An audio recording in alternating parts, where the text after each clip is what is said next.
habang siya bilang presidente ng bansa, kailangan nananatili siya rito at asikasuhin niya ang mga pangangailangan ng bayan sapagkat pag hindi niya inisakasihan, sabi nga ng kanyang kaibigan, baka Disyembre wala ka na sa Malacanang. Hindi niya ginagamit ang kanyang sentido komon. Kinakailangan dyan marunong ka. Alam niyo, iba ang larangan ng geopolitics. Kailangan marunong ka maglaro dyan. Hindi karuwagan ang tayo makikipagkaibigan. But at the same time, ina-assert natin ang ating sovereignty. Hindi po ba? Ang problema, tayo parang tuta dyan sa Estados Unidos. Sunod tayo na sunod. Ang mga tulong sa atin, may kapalit palagi. Paano ba yan? Hindi po pwede. Kung naman to, si Boy, naku, wala nang ginawa ito kung hindi mag-press con, magsalita rito, magsalita ron. Palpak naman palagi, palpak. Pag kagaya niya, sabi niya, hindi namin gawin state with, di wag niyong gawin. Bakit pa kailangan niyong ilathala yan? Di ba? Pailan niyo ng kaso kung may ebidensya kayo, mag-conduct na kayo ng preliminary investigation, and then file the cases and let the court decide whether they're guilty or not. Puro daldal eh.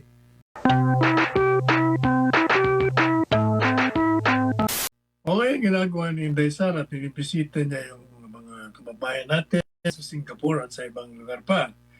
At inilalatag niya yung programa ng opisina ng Vice Presidente. Hindi ko lang type yung mga ibang kasama niya doon. Mga questionable mga karakter sa akin doon. Ang gusto ko lang doon si Sir Robin Padilla at saka si Jimmy Okay Basaran. Pero yung mga iba, naku, ayaw ko doon sa mga yun. Questionable. Yung isa, nagsisiksik dito sa grupo ng Duterte, tinapo na nga ng grupo ng Marcos yun dahil sa mga hindi umanong katiwalian. Isa naman ako, pasawayan din yun. Ayaw ko sa kanila. Alam mo, talagang itong si Presidente Marcos Jr., kapansin-pansin talaga, magaling talaga magbasa ng kanyang mga speech. Kaya hindi mo malaman ngayon kung sa puso niya ba ito kasi pwede namang hindi na kailangan basahin ng speech pag ikaw talagang handa. Kahit wala kang preparadong speech, mga bullet lang lalagay mo dyan. Alam mo na sasabihin mo. Anyway, yung pagbisita niya dyan sa Malaysia, hindi ko malaman kung gaano kahalaga. Kung mas mahalaga ba ang pagpunta sa ibang bansa o ang manatili muna rito sa Pilipinas habang tayo nagkakaroon ng krisis sapagkat ang ating mga kababayan ay galit na galit sa nangyaring mga katiwalian. Ang mga kababayan natin ay inis na inis at yamot na hindi sila nakakatanggap ng serbisyong inaasahan nila sa administrasyon. At inuuna pa natin ang pagpunta sa abroad. Mabuting-mabuti si Inday Sara at ang pagbisita niya ron, inilalatag niya. Tama na ang Vice Presidenteng pumunta sa mga ibang bansa upang malaman ang mga problema ng ating mga tao ron. May latag ang programa niya. Pero itong presidente natin, yung mga ganyan, pwede namang ipadala na lang yung ambassador, kaya padala niya yung kanyang Vice Presidente. Habang siya, bilang presidente ng bansa, kailangan nananatili siya rito at asikasuhin niya ang mga pangangailangan ng bayan sapagkat pag hindi niya inisakasihan, sabi nga ng kanyang kaibigan, baka Disyembre wala ka na sa Malacanang. Sapagkat nangangalit ang taong bayan, nag-uumpisa na ang pagpoprotesta, nagpupuntahan na sa kalsada, hindi na mapigilan ang kanilang buwisit, galit, kapuutan sa ginagawang kawalang-hiyan ng mga opisyalis ng bansa. Kaya dapat dito siya sa Pilipinas at asikasuhin niya ang kanyang tungkulin bilang presidente ng bansa. Alam po ninyo, yung nireklamo niya tungkol dyan sa China, siya may kagagawa niyan. Kasi nung panahon ni Presidente Duterte, yung ating mga mangingisda naman ay malayang nangingisda ron. Well, hindi tayo binubuli. Ngayon, nagreklamo siya sa ginagawa ng China. Ang problema kasi, nagagalit nga ang China sa ating bansa dahil binigyan natin ng mga base militar ang Estados Unidos. So, syempre, nangangamba sila na yung mga base militar ay panggagalingan ng mga nuclear weapons na naka-aim, nakatutok sa kanila. Kaya sila nagagalit. Kaya iniinis tayo ng gusto nitong China. Siya naman reklamo na reklamo. Wala naman tayo magawa. Kung ikaw ba, Presidente Marcos Jr., ina-adapt mo yung estratehiya ni Presidente Duterte nung kanyang panahon, kung saan hindi niya naman pinabayaan yung arbitral ruling. Katunayan, yun nga, inilabas niya sa unang pagpunta pa lang sa China, inilabas niya yun. Pero ayaw itong China dahil sa kanila daw yun. Tayo naman, pinagpipili natin. Pero since hindi nga mapagkasunduan, ang ginawa niya, sige, punta na lang natin yung ating pagkakasunduan. Kaya pumasok siya sa trade, pumasok siya sa exchange ng mga informasyon, intelligence, lahat ng mga aspeto ng iba pang buhay ay pinasok niya. Nangutang tayo, binigyan tayo ng ayuda, yung mga struktura na kailangan nating matuto, nagkaroon ng exchange tungkol dito. Madalit sabi, since hindi natin kaya ang China, hindi rin kaya ng Amerika dahil hindi naman gumagalaw din ang China kahit anong gawin sa atin. Hindi rin gumagalaw ang Amerika kahit anong gawin ng China sa atin. Kaya ang ginawa ni Presidente Duterte, nilaro niya na lang without abandoning the arbitral ruling, nakipag diplomasya pa rin sa China. Kaya walang problema ng mga panahon na yun. Pero dahil nga tayo ay binibigyan natin ng armas ang kalaban ng nitong kalaban ng China, natural yung China magagalit sa atin. Kaya tayo binubuli ng binubuli. O yan ang problema. Mahina yung kanyang pakikipag-ugnayan sa China. Hindi siya praktikal. Hindi niya ginagamit ang kanyang sentido komon. Kinakailangan dyan marunong ka. Alam nyo, iba ang larangan ng geopolitics. Kailangan marunong ka maglaro dyan. Hindi karuwagan ang tayo makikipagkaibigan. But at the same time, ina-assert natin ang ating sovereignty. Hindi po ba? Ang problema, tayo parang tuta dyan sa Estados Unidos. Sunod tayo na sunod. Ang mga tulong sa atin, may kapalit palagi. Paano ba yan? Hindi po pwede. Kailangan maging tayo manindigan sa ating kakayahan, sa ating kasarinlan. Pero ang problema nga, di ba? Si Presidente Duterte, pinagkanulo niya, nilabag niya ang ating saligang batas. Tayo'y pinagtatawanan ngayon ng maraming bansa dahil saan ka man na nakakita ng bansa na mismo ang bansang yan ay pagkakanulo ang isang mamamayan na dating presidente na mahal ng taong bayan na hanggang ngayon kahit na wala na sa kapangyarihan, binibigyan pa rin ng suporta sa buong mundo. Yan ang kaibahan. Kaya may problema itong administrasyong ito. At mukhang hindi pa rin natitinag sa mga panawagan, sa mga pagpoprotesta. Talaga yatang gusto nitong mapalitan ng hindi naaayon sa sistemang elektoral. Kung hindi naaayon sa naging kasaysayan na pinapalitan sa pamamagitan ng People Power 1 and People Power 2. Ngayon, parating ang People Power 3, hindi pa rin po siya gumagalaw. Sabi nga ng kaibigan niya, gumalaw ka na. Baka by December wala ka na dyan. Wala Ayun, nandun. Namamasyal na naman. Namamasyal sa Malaysia.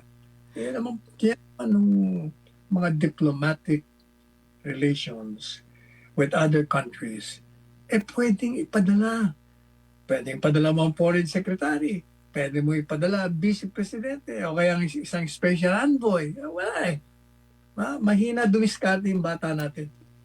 Mas Mario Joseph, kaya nga irrevocable Bakit pa siya nagbitiw ng irrevocable? Ibig sabihin, cannot be revoked. Ito naman si Presidente Marcos, talagang mabagal Dapat yan, pag irrevocable, tanggap ka agad at palitan na. Kaya hindi niya pa nga tanggapin, hindi kailangan tanggapin. Palitan ka agad. Hindi, talagang bagal eh. Super bagal yung bata natin. Ang problema, alam niyo ang problema dito sa issue ni Trillanes, pinapatulan niyo kasi.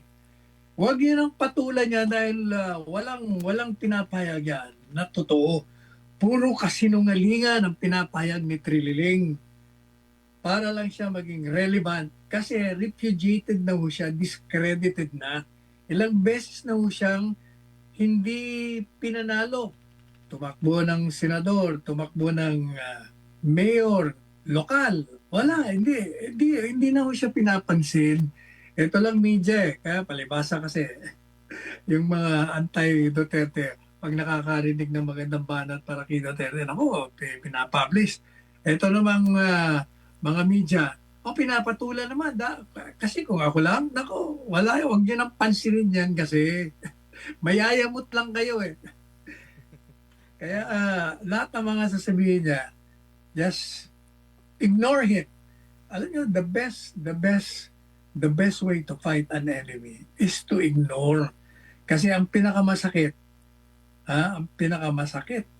na reaksyon ng isang tao binabanatan mo ay hindi ka papansinin, parang hindi ka nag-i-exist.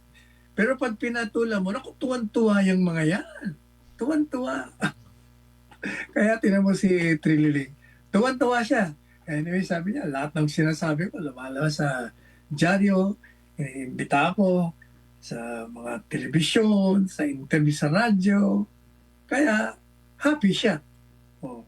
Kayo naman, nayayamot. Kung bakit ito kasi media, pinapatulan pa eh. Alam mo ang problema dyan sa ombudsman na yan, yung bagong ombudsman yan, napakahilig ng publisidad.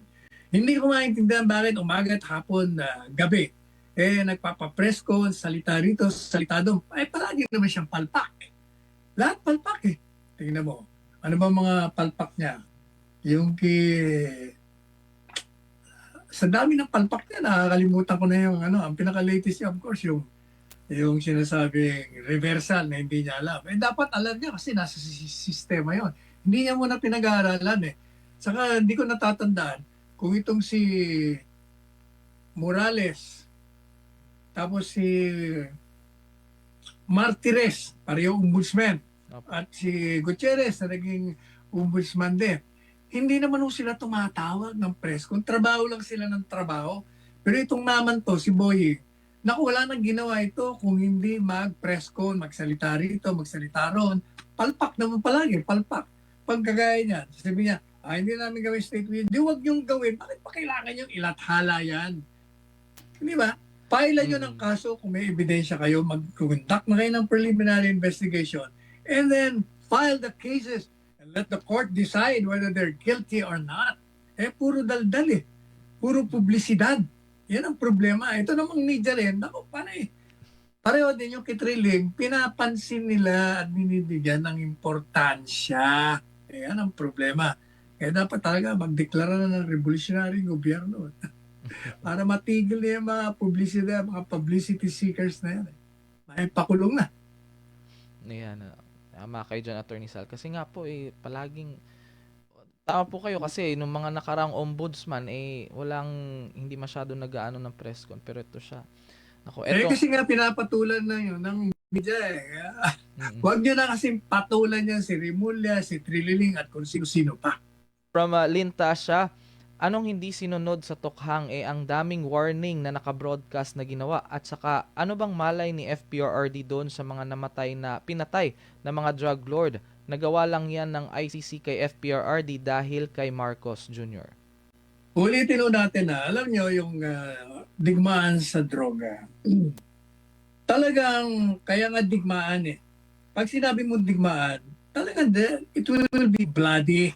Kasi nga, yung buong henerasyon natin, nalulung na eh. Kaya it has affected the families at yung buong generation. Kaya yung ginawa ni Presidente Duterte, dinismantle niya lahat ng pabrika.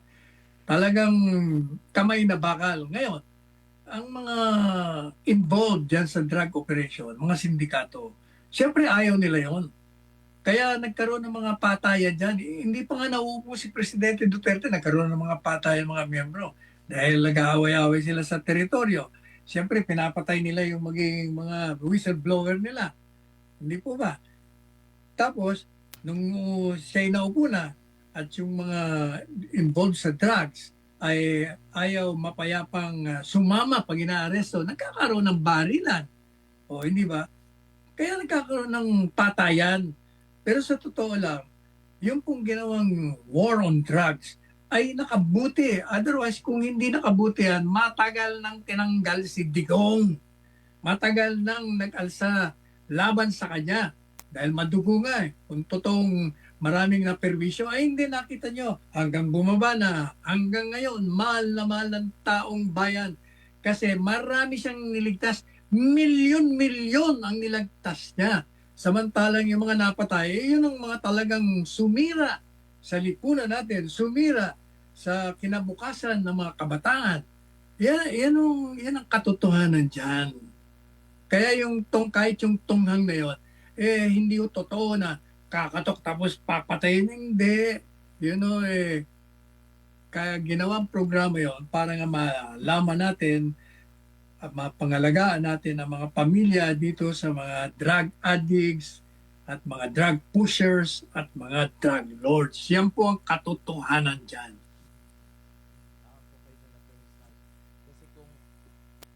Kasi kung matatandaan po natin na itong Oplan Tokhang, from the word itself, tok-tok, kakatok, tapos hangyo, in Tagalog, ano siya, yung parang pakiusap. So, hindi naman necessary na papatayin talaga, Attorney Sal. Ito lang talagang, ginawan talaga ng issue ito ng mga kritiko ni dating Pangulong Duterte. Pero ito po, from Phil Shield, Attorney Sal, our public officials nowadays are so incompetent or they are just looking for optics politics. Sad to say, we stay on the road and we keep on going to our rallies while Malacanang Palace is on the case again. Yan po. Next message. Sige. Ito from Rosalie Olaes, dapat pag-upo ni VP Sara, ibalik niya para sa mga politiko ang firing squad. Please, Lord, ibalik po sana ni VP Sara ang death penalty. Diba, kung yan ang nararapat, kaya natin, di ba, makikita mo sa mga pinapalabas na video dito sa Japan. Sa Japan ba o sa China? Pero sa China, binabaril nila sa ulo yung mga korap. Dito naman sa Japan, dito, mga tao dito, mga masyadong sensitive. Pag ikaw ay mantsahan, sila mismo ay nagpapakamatay dahil sa yan. Diyan naman hindi, ako kakapal. Iba dito sa Pilipinas, Attorney Sal, only in the Philippines. At yan, sa China nga po, Attorney Sal, 'di ba, pag yung convicted na official, kahit yung mga dati pang official na sangkot sa korupsyon ay yun, humaharap talaga ng parusang kamatayan. Sana nga dito din. Ito naman po from Dalal Martinez, itong si Dizon, bakit DPWH lang ang pinaparusahan? Bakit walang congressman nakasali? At saka sina Martin at Zaldi at Sandro at lahat, pati mga contractors nila. Meron din atang pinoprotektahan si Vince Dizon kasi baka maligwak agad pag idiin niya ang mga totoong mastermind ng korupsyon. Ako, anong masasabi mo dito, Attorney Sal? Ano ba ang pinakapunto niya? Yung si Vince Dizon, parang hindi siya... alam po ninyo, okay naman yan si Vince Dizon. Siyempre, dahil siya ang department head, ang tinitingnan niya muna yung kanyang teritoryo. Yung doon sa mga lawmakers, muna yung dyan sa Kongreso at dyan doon sa ICI na yan. Pero sa totoo lang, Gayo, ulitin ko na naman. Si Presidente Marcos Jr., alam niya po kung sino ang mga tiwaling opisyalis, tiwaling lawmakers, tiwaling public officials sa DPWH at sa iba't ibang lugar pa. Alam niya rin kung sino ang mga contractors. Ginalanan niya na nga Kaya ba sinasabi ko, pakulong niya na lahat, pwede naman niyang gawin yan Meron siyang extraordinaryong kapangyarihan sa saligang batas, pwede niyang gamitin yon. Pwede siya magdeklara ng revolutionary government. Pero sabi ko nga, magdideklara ka lang on the assumption na hindi ka complicit sa lahat ng mga kalokohan. Kumbaga, na na laro ka, na nilaro ka ng mga kasama mo. Hindi mo alam. Ngayon na natuklasan mo na, kailangan magdeklara ka. Pakulong mo yung mga yan, immediately, pakulong mo yan, i-abolish mo Kongreso, and then mag-institute ka na sweeping radical reforms in the political, social, economic spectra. And most importantly, dali na uli rito si Presidente Duterte para matigil na ang unrest ng kanyang mga followers at magkaroon ka na ng panahon na intindihin mo ang pagtugon sa pangangailangan ng bayan. Baka sakali, pag ginawa mo yan, mapatawad ka. Dahil pag hindi, ay talagang tuloy-tuloy na yan. Tuloy-tuloy na ikaw ay magiging biktima ng iyong sariling kagagawan. Ayan. Tama po kayo dyan, Attorney Sal. Ito naman po from another Rosalie Rosalie, ito si Rosalie Pascua. Sabi niya, takot sila maibalik kasi tatamaan talaga sila pag nakaupo na ulit ang mga Duterte. Mabuti na ibalik ang batas na bitay talaga lahat ng kawatang politiko kasi paulit-ulit na lang ang kanilang mga kasinungalingan. Totoo naman yan eh. Kaya nga, di ba, tayo nananawagan. Tayo ang nanawagan. Tayo ang unang-una, lumabas kayo sa kalye. Mapayapang demonstrasyon. Yan ang kailangan natin. Pag milyon-milyon o tayo, maniwala kayo. Tapos na ang boxing. Ayan. From Maldita May, may split personality si Claire. Pag Duterte ang issue, convicted agad. Pero pag allies nila, due process kaagad. Hayaan nyo na si Aling Clara kasi yun ang binabayaran sa kanya. Pagtanggol. Ipagtanggol ang kanyang kliyente. Ang kliyente niya, Malacanang. Principal niya, si Presidente Marcos. Ayan. From Kels Raquel, ako sumama sa prayer rally dati sa Liwasang Bonifacio. May kuha pa tayo sa picture, Attorney Sal. Ay, na-meet mo ata to si Kels Raquel, Attorney Sal, noong... That's good. Sama ka uli. Saka nga pala, tinatawagan natin ang mga tagasunod ng KOJC. Bakit yata tumigil na kayo sa paglabas sa kali?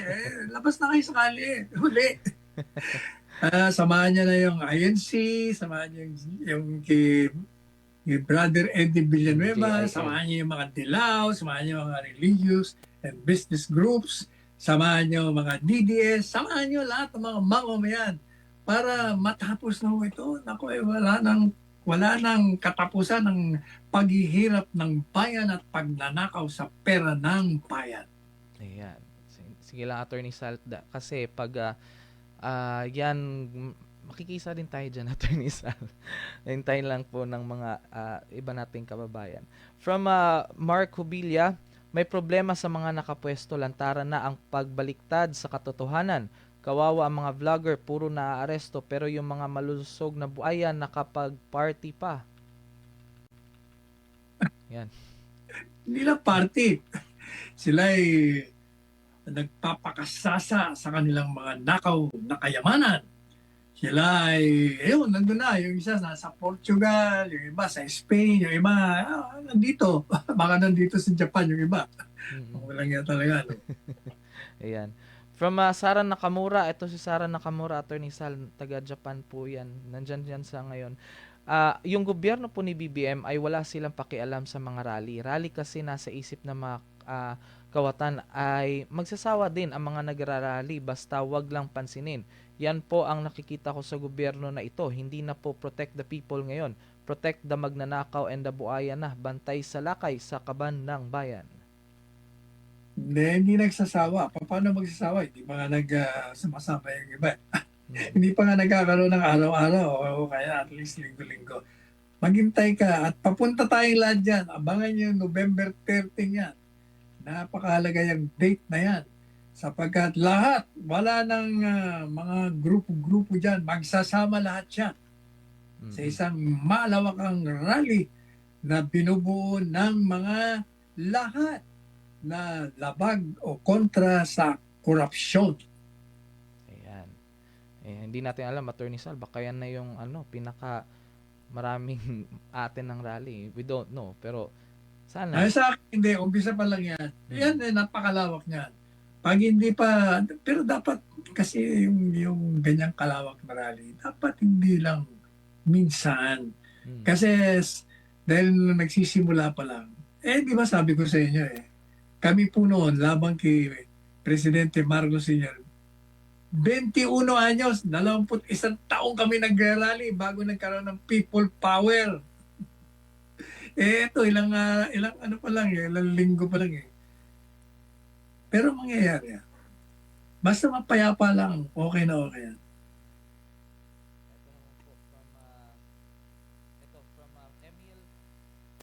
Ito from Emil Frank Kainhog.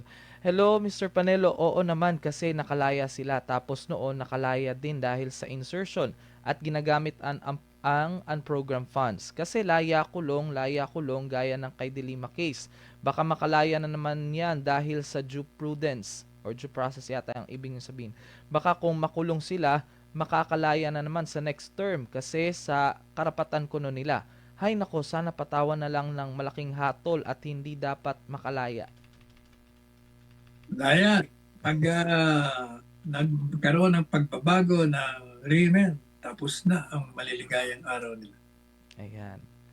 Ayan, at may ilan lang po tayong babasahin na komento, Attorney Sal, from ito, Gustilo Arnold. 1986, Enrile, pinalayos mo si Marcos sa Malacanang. Ngayon, ikaw pinalaya. Okay, dahil ba kakampi mo? Hayaan nyo na yan. Huwag nyo nang pansinin yan. Tanda-tanda na ni... Hayaan nyo na magpahinga. Tsaka alam, nakulong din naman yan. Nakulong din. Matagal din siya nakulong. Ilang taong ba nakulong yan? Yan po. At ito na po. Second to the last message po. From Carolina Chavez, busog na busog kasi si Browner kasi may project na binigay si Marcos sa kanya. Kaya sip-sip siya kay BBM. Naku. Ang sinabi ni Carolina Chavez, Attorney Sal. At ito naman po from Josen Sevilla, curious lang po siya, Attorney Sal. Attorney Sal, out of the topic lang ito pero gusto ko pong itanong kasi naghain ng panukalang batas si Erwin Tulfo para sa mga OFW pension pero hindi naman malinaw kung madadagdagan ba ang hulog namin.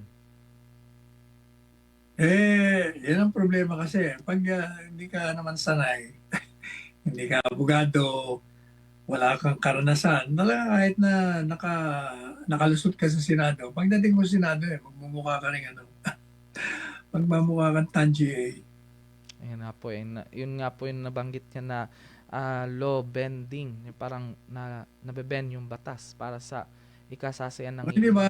Siya yung nagsabi na pwede mong baluktutin ng batas. Jesus Maria Joseph.